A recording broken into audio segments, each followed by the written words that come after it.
It wasn't just a raid. It was a warning, a message delivered through boots, batons, and bullets, all in a park full of children. At 7:42 a.m., under the pale haze of a Los Angeles morning, MacArthur Park became a stage for a new kind of American theater. One played out with the roaring blades of helicopters overhead and the stomp of combat boots on playground asphalt. This was not law enforcement. This was a show of force, deliberate, excessive, and chillingly calculated. They came in like an occupying army.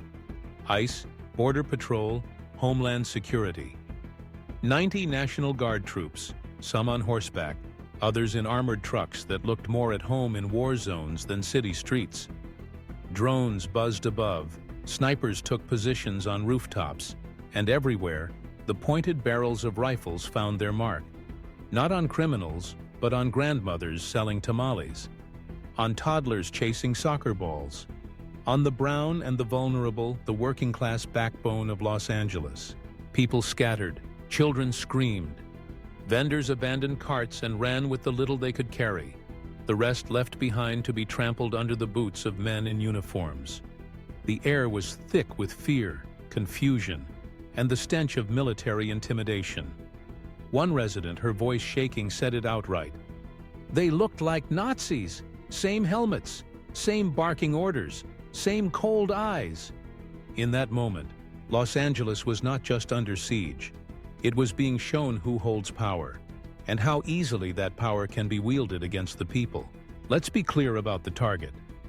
There was no cartel here, no fugitive on the run, no terror plot to foil.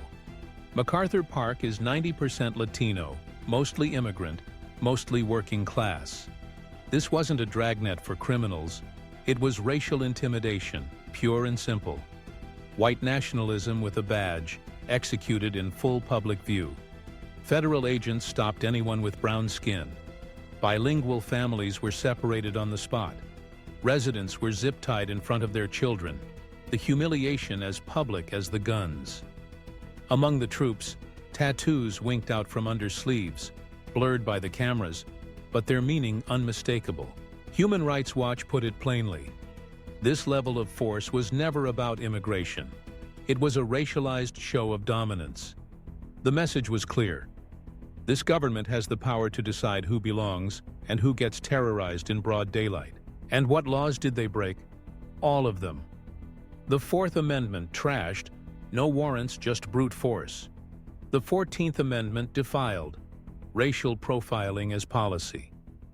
The Posse Comitatus Act shattered, military force unleashed on civilians, not in a disaster, but in a city park. Due process? Erased. No access to legal counsel, no explanation, just orders barked and obeyed. Even the United Nations Treaty on Racial Discrimination, violated for all the world to see. A legal expert watching the footage said it best. This operation resembled Aryan policing in structure and behavior. It criminalized ethnicity. It militarized immigration law. It was, in effect, a fascist stunt. This wasn't law enforcement. This was the state flexing its might, reminding the marginalized just how disposable they are. The aftermath is written on faces, in stories told in whispers and tears. Children were left traumatized, clutching teddy bears as if they were life vests in a storm. Summer programs shut down. People disappeared, some never returning home. A young boy, usually boisterous and bright, didn't speak for 2 days. A pregnant woman went into labor early, her body shocked by the flashbangs that shattered the morning calm. An LUSD teacher, voice wavering but resolute, shared, "I had to teach my second graders how to hide from ICE like it was a school shooter." This is what America looks like 2025. This is what it feels like when the law becomes a weapon, and fear is the only order of the day. But the city did not stay silent. Mayor Karen Bass herself rushed to MacArthur Park, pushing past lines of armed agents, demanding answers. "This is outrageous. You are not welcome here. You are not above the law. Leave."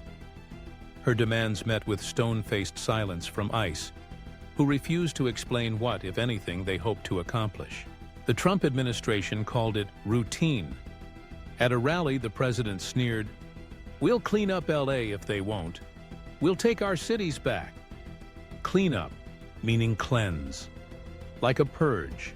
Ethnic, political, systematic. The line between public safety and public terror erased with one press conference. But the people of Los Angeles have long memories. They remember the raids, the riots, the fires that once lit up the city's sky. Activists mobilized within hours, organizing community patrols, printing Know Your Rights posters in Spanish, Korean, Tagalog. Churches declared sanctuary, opening doors to anyone who feared the next knock would be from men with guns. A citywide strike was planned, a refusal to let the machinery of fear grind on unchecked. One organizer spoke for many. "If they want war, we'll give them resistance. This city was built by undocumented hands, and we're done hiding." Because this was never about paperwork. It was about power, about who gets to feel safe in America, and who gets to walk a city park without a rifle in their face. What ICE did in MacArthur Park was not just illegal, it was ideological. It was a message to every person of color, every immigrant, every dissenter. This is what we can do to you, anytime, any place. Aryan-style policing isn't a metaphor, it's a reality. A militarized state enforcing racial purity under the guise of law. If they can do it in MacArthur Park, they can do it anywhere. The border is no longer a line in the sand. It's everywhere the government decides it wants to be. But Operation Overkill didn't break Los Angeles. It awakened it. As news of the raid spread, as images of crying children and armored vehicles flashed across screens, something shifted. The city refused to be cowed. August 12th, Los Angeles is set to shut down. No work, no school, no silence. We are not illegal. We are the city. We are the resistance. And we will not let fear win. Support legal aid. Join the movement. Know your rights. Because this land is your land. And the fight for it is just beginning. Now we want to hear your thoughts. How did the events in MacArthur Park make you feel? And what actions do you think communities can take to stand up for justice? Share your perspective in the comments below and let your voice be part of this important conversation. If you found this story meaningful, please support our channel by liking, subscribing, and sharing with others.